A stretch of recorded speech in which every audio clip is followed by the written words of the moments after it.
நன்மைக்குரிய அருமை பெருமக்கள், அல்லாஹ்வுடைய அருள் கொண்டு சுபமுடைய தொழுகையை தொழுது முடித்து விட்டு அமர்ந்திருக்கிறோம்.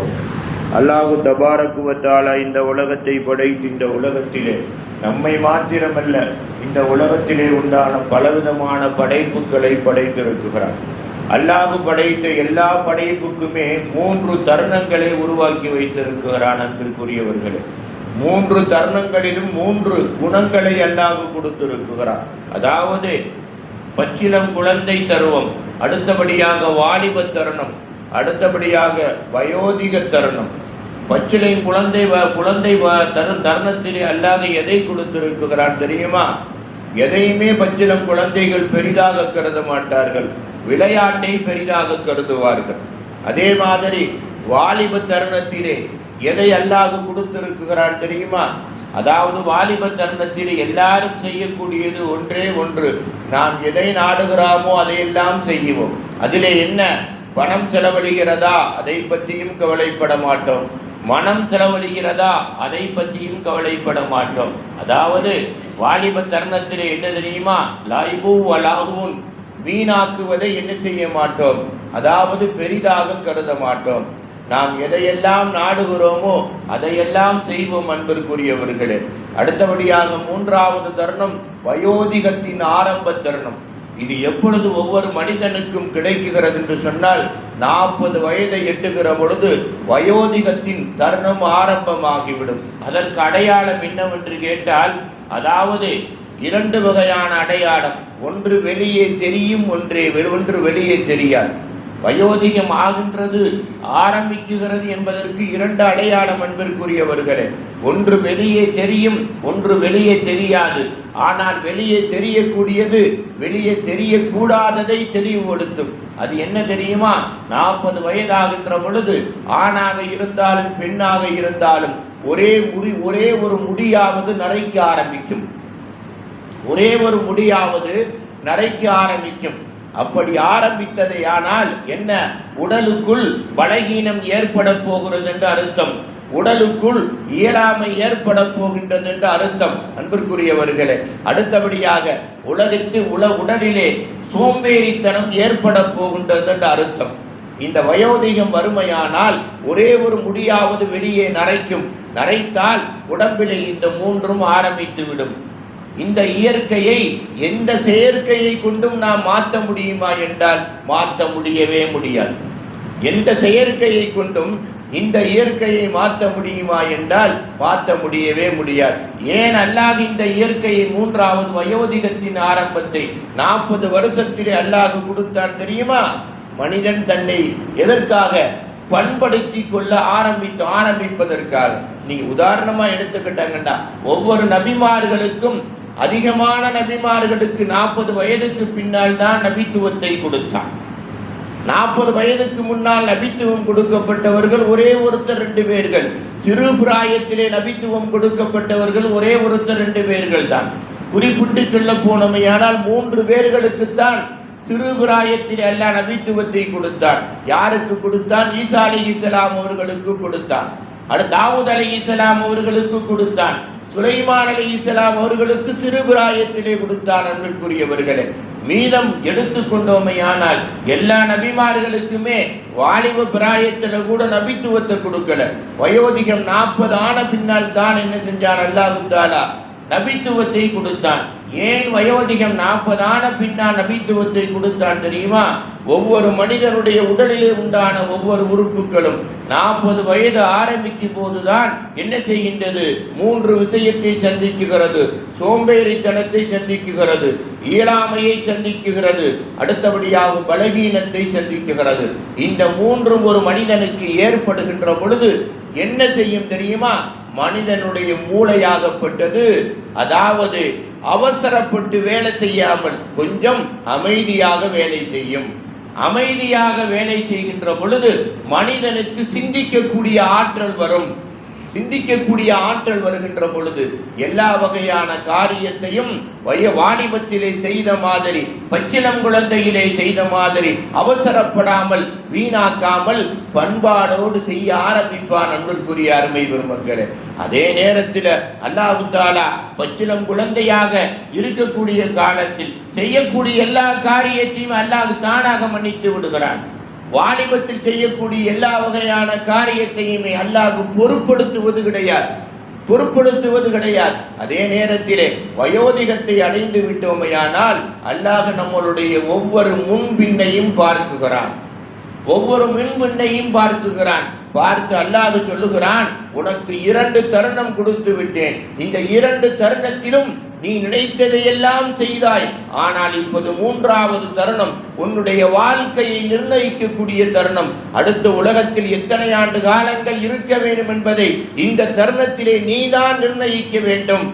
எவ்வளவு அவசரமாக என்னிடத்திலே வர வேண்டும் என்பதை நீதான் நிர்ணயிக்க வேண்டும் என்று 3வது தருணத்தை அல்லாஹ் உருவாக்குகிறார். அன்பிற்குரியவர்களே, நபிகள் நாயகம் ஸல்லல்லாஹு அலைஹி வஸல்லம் அவர்கள் அல்லாஹ்ட்ட கேட்கிறாங்க, யா அல்லாஹ், எந்த காரியத்தின் மூலமாக என்னை நீ பார்ப்பாய், என் அடியார்களை பார்ப்பாய்?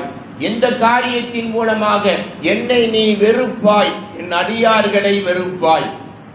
அல்லாஹ் சொல்லித் தருகிறான், நபியே முகம்மதே, 3 காரியத்தின் மூலமாக உன்னை நான் நேசிப்பேன், உன் அடியார்களையும் நேசிப்பேன். அதே 3 காரியத்தின் மூலமாக உன்னை நான் வெறுப்பேன், உன் அடியார்களையும் வெறுப்பேன். பெருமானார் கேட்டாங்க, என்ன காரியம்னு. முதலாவது காரியத்தை அல்லாஹ் சொன்னான். அன்பிற்குரியவர்களே, அதாவது முதலாவது காரியம் என்ன தெரியுமா? அது வாலிபத்திலே செய்திருந்தாலும் மன்னித்து விடுவேன்.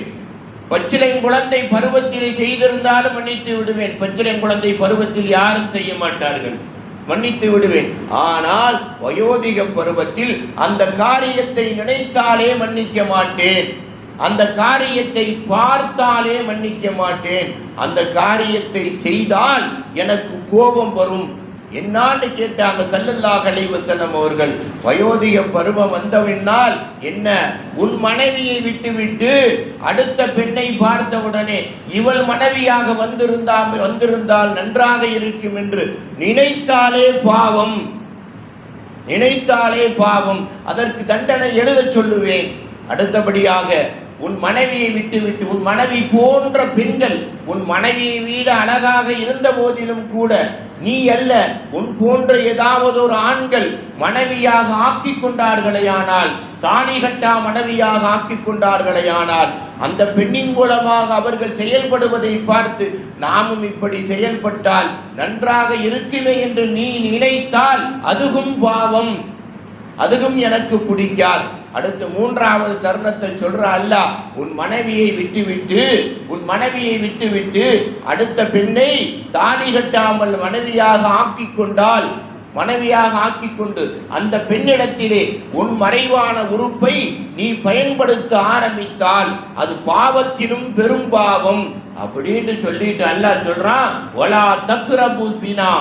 15வது ஜுஸுல அல்லாஹ் சொல்றான். சுப்ஹானல்லாஹ் எடுத்து பார்த்தீங்கன்னா ஆரம்பத்திலே வரும், வலா தக்ரபு ஸினா, நீங்கள் என்ன செய்யாதீர்கள், அதாவது அடுத்த பெண்ணின்பால் உங்களுடைய பார்வையை நெருக்காதீர்கள். அடுத்த பெண்ணை பார்க்கக்கூடியவர்களை பார்த்து இவர் மாதிரி நம்மளும் செய்யலாம் என்று எண்ணாதீர்கள். அடுத்தபடியாக இவர் மாதிரி நாமும் ஒரு பெண்ணை தாலி கட்டாமல் மனைவியாக ஆக்கிக் கொள்ளலாம் என்ற எண்ணத்திற்கு நீங்கள் வராதீர்கள். ஏண்டா இன்னஹு கான ஃபாஹிஷத்தன், அல்லாஹ் சொல்றான், அந்த விபச்சாரம் இருக்குகிறதே, பார்வையால் விபச்சாரம், செயலால் விபச்சாரம், உடல் உறுப்புகளால் விபச்சாரம் இருக்குகிறது, அது போன்ற ஒரு மோசமான காரியம் எதுவுமே இல்லை. அன்பிற்குரியவர்களே, ஒரே ஒரு நல்ல சிந்தனையை ஸல்லல்லாஹு அலைஹி வஸல்லம் அவர்கள் சொல்லித் தருகிறார்கள். இந்த விவரத்தை உலமாக்கள் அதிகமான பேரை பார்த்திருக்க மாட்டாங்க. உன் மனைவியிடத்திலே உறவாடுவதற்கும் அடுத்த பெண்ணிடத்திலே உறவாடுவதற்கும் ஒரே ஒரு சிந்தனை, உன் மனைவியிடத்திலே உறவாடினால் உன் கண்ணு தெளிவாக இருக்கும், அடுத்த பெண்ணிடத்திலே உறவாடினால் உன் கண் சிவந்து போகும். உன் மனைவியிடத்திலே உறவாடினால் உனக்கு தெம்பு கிடைக்கும், வலிமை கிடைக்கும். அடுத்த பெண்ணிடத்திலே உறவாடினால் உனக்கு பலகீனம் ஏற்படும், இயலாமை ஏற்படும். உன் மனைவியிடத்திலே உறவாடினால் உன்னுடைய ஆயுள் நீடிக்கும். அடுத்த பெண்ணிடத்திலே உறவாடினால் உன் ஆயுள் குறையும், உன் ஆயுள் குறையும். ரெண்டு ஒன்று தாங்க. ஆனால் என்ன, இது ஹலால், அது ஹராம். அன்பிற்குரியவர்களே, கத்தியை கொண்டு பழத்தையும் அறுக்கலாம், மனிதனுடைய கழுத்தையும் அறுக்கலாம். அறுப்பது ஒரே ஒரு பொருள் தான், கத்தி தான். ஆனால் இது ஹலால், அது ஹராம். மனைவி ஹலால், அதாவது பழத்தை அறுப்பது ஹலால், மனிதனுடைய கழுத்தை அறுப்பது ஹராம். அன்பிற்குரியவர்களே, அதுதான் அல்லாஹ் சொல்றான். அதாவது விபச்சாரம் என்பது மிக மோசமான காரியம், மிக மோசமான காரியம். அடுத்தபடியாக உன்னையும் கூட மார்க்கம் சொல்லித் தருகிறது, நீ நினைக்குகிற மாதிரி எல்லாம் உன் மனைவி உனக்கு செயல்பட மாட்டாள். உடல் உறவிலே நீ எப்படி நினைக்குகிறாயோ அப்படியெல்லாம் எல்லா பெண்ணும் செயல்பட மாட்டார். அல்லாஹ் ரசூலுக்கு பயப்படக்கூடிய பெண்ணும் இருக்குகிறார்கள். ஆனால் செயல்படலாமா? படலாம். அந்த நேரத்திலும் கூட அல்லாஹ்வை விரும்பக்கூடிய பெண்கள் இருக்குகிறார்கள். ஆனால் விபச்சாரி நாம் நினைப்பது எல்லாம் செய்வாள், நாம் நினைக்காத சுகத்தை கூட கொடுப்பாள். அன்பிற்குரியவர்களே, ஆனால் அதற்கு பின்னால் லாபமா நஷ்டமா? நஷ்டம்தான் அப்படின்னு சொல்லிட்டு அல்லாஹ் சொல்றான். இன்னஹு அதாவது வலா தக்ரபு ஸினா இன்னஹு ஃபாஹிஷத்தன் வஸாஅ சபீலா. இரண்டாவது சொல்றான், காரியங்களிலேயே மிக மோசமான காரியம், மிக மோசமான காரியம் விபச்சாரத்தை தவிர வேறு எந்த ஒரு காரியமும் கிடையாது அப்படின்னு அல்லாஹ் சொல்லி தருகிறான். அன்பிற்குரிய அருமை பெருமக்களே, அல்லாஹ் சொன்ன இரண்டாவது காரியம் என்ன? இன்ஷா அல்லாஹ் நாளைக்கு பார்க்கலாம். ஆகையினால் நமக்கு அல்லாஹ் எந்த பொருளை ஹலாலாக ஆக்கி இருக்குகிறானோ அது நம்மளிடத்திலே வருகின்ற பொழுது அழகில்லாவிட்டாலும் அன்பில்லாவிட்டாலும் நாம் அல்லாஹ்விடத்திலே கேட்பதை கொண்டு அல்லாஹ் அழகை இறக்குவான், அன்பை இறக்குவான், அன்பை இறக்குவான். அன்பிற்குரிய அருமை பெருமக்கள், நிறைய இடங்கள்ல ஒன்ன சொல்லி முடிக்கிறேன். நிறைய இடங்கள்ல அதாவது பெண்கள் பெண் குழந்தை ஆண் குழந்தையை பெற்றால் சந்தோஷப்படுவார்கள், பெண் குழந்தையை பெற்றால் என்ன செய்வார்கள்? ஆண்கள் என்ன செய்வார்கள்? பெண்களை வெறுப்பார்கள். ஆண் மீது குற்றமா, பெண் மீது குற்றமா? பெண் மீது எந்த விதத்திலும் குற்றம் அல்ல. பிள்ளையை கொடுக்கக்கூடியவன் ஆண் தான், பிள்ளையை சுமக்கக்கூடியவள் தான் பெண்மணி. நம்மளுடைய செயல்பாடு எந்த அளவுக்கு இருக்குகிறதோ அந்த அளவுக்கு உண்டான கருமுட்டை அங்கே விந்து நம்மளுடைய விந்து போகின்ற பொழுது வெடிக்குகிறது. அன்பிற்குரியவர்களே, நம்மளுடைய செயல்பாடு நல்லதாக இருக்குமையானால் அங்கே போகின்ற பொழுது நாம் நினைக்கக்கூடிய குழந்தையுடைய கருமுட்டை வெடிக்குகிறது. நம்மளுடைய செயல்பாடு சரியாகவில்லை என்றால் என்ன செய்கின்றது? அதற்கு தகுந்த மாதிரி, சோதனைக்கு தகுந்த மாதிரி கருமுட்டை வெடிக்குகிறது. அப்படியே அல்லாஹ் கொடுத்தது. பெண்ணாக இருந்தவன் நல்லவனாக இருப்பானேயானால் அந்த பெண் வளர வளர அந்த குடும்பம் வளரும். அந்த பெண் வளர வளர ஒவ்வொரு நாளும் நாளொரு மேனியும் பொழுதொரு மன்னவுமாக அந்த குடும்பம் வளரும். அன்பிற்குரியவர்களே, நபிகள் நாயகம் அழகாச்ச சகாபாக்கள் கேட்டாங்க, 3 பெண் குழந்தையை பெற்றால் என்ன நிலைமை, 2 பெண் குழந்தையை பெற்றால் என்ன நிலைமை? ஸல்லல்லாஹு அலைஹி வஸல்லம் சொன்னாங்க, உலகத்தில் சொர்க்கவாதியை பார்க்க வேண்டுமா? 2 பெண் குழந்தையை பெற்றவரை பார், 3 பெண் குழந்தையை பெற்றவரை பார், அவர்தான் சொர்க்கவாதி. உலகத்திலேயே சொர்க்கவாதி அவர்தான், அவருக்கு அடுத்துத்தான் எல்லாரும் அப்படின்னு நபிகள் நாயகம் ஸல்லல்லாஹு அலைஹி வஸல்லம் சொன்னாங்க. ஒரு பெண் குழந்தையை பெற்றவர் ஸல்லல்லாஹு அலைஹி வஸல்லம் சொன்னாங்க, அவருடைய செயல்பாடுக்கு தகுந்தவாறு சொர்க்கமும் நரகமும் நிர்ணயிக்கப்படும் தான். ஆகையினால் அன்பிற்குரிய அருமை பெருமக்களே, அவசரப்படுவது ஆண் தான், பெண் அல்ல. எல்லா விஷயத்திலும் அவசரப்படுவது ஆண் தான், பெண் அல்ல. அதே நேரத்தில் இந்த ஆணுடைய செயல்பாடுக்கு தகுந்துதான் பெண்ணுடைய வாழ்க்கையை அல்லாஹ் அமைத்து கொடுக்குகிறான். மனைவியாக இருந்தாலும், மகளாக இருந்தாலும், பேரன் பேத்தியாக இருந்தாலும் சரி. ஆக நம்மளுடைய அந்த 3வது நிலைமை, வயோதிக நிலைமை வருகின்ற பொழுது நம்மளுடைய ஒவ்வொரு செயல்பாடும் கணிக்கப்படுகிறது, கவனிக்கப்படுகின்றது. அதில் யார் நல்லவர்களாக வாழுகிறோமோ அவர்களுடைய குழந்தைகளுக்கு பரக்கத்தும் லானத்தும் நம்மளுடைய செயல்பாடை கொண்டுதான் நிர்ணயிக்கப்படுகின்றது. ஆக இதை சிந்தித்து வாழ்ந்த வயோதிகர் அவர் எவராக இருந்தாலும் நல்லவராக இருந்தாரையானால் அந்த குடும்பம் நன்றாக இருக்கும், கெட்டவராக இருந்தாரையானால் அந்த குடும்பம் கெட்டதாகத்தான் இருக்கும், முன்னேறுவது கஷ்டம். யார் நல்லவர்களாக வாழ்ந்தார்களோ அவர்களுடைய வழிமுறையிலே அல்லாஹ் நம்மளையும் நல்லவர்களாக ஆக்கி ஈருலக வாழ்க்கையில் வெற்றி பெறக்கூடிய மனிதர்களாக நம்மையும் நம் குடும்பத்தையும் ஆக்கி அருள் புரிவானாக. வாஹிர் தஅவானா அனில் ஹம்துலில்லாஹி ரப்பில் ஆலமீன். அல்லாஹும்ம ரப்பனா ஆத்தினா ஃபித் துன்யா ஹஸனா வ ஃபில் ஆகிரத்தி ஹஸனா வ கினா அஸாபன்னார்.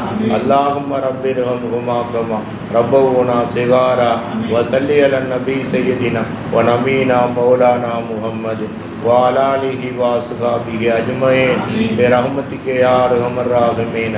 வல்ஹம்துலில்லாஹி ரப்பில் ஆலமீன். ஸல்லல்லாஹு அலா முஹம்மது ஸல்லல்லாஹு அலைஹி வஸல்லம். ஸல்லல்லாஹு அலா முஹம்மது ஸல்லல்லாஹு அலைஹி வஸல்லம். ஸல்லல்லாஹு அலா முஹம்மது யா ரப்பி ஸல்லி அலைஹி வஸல்லம்.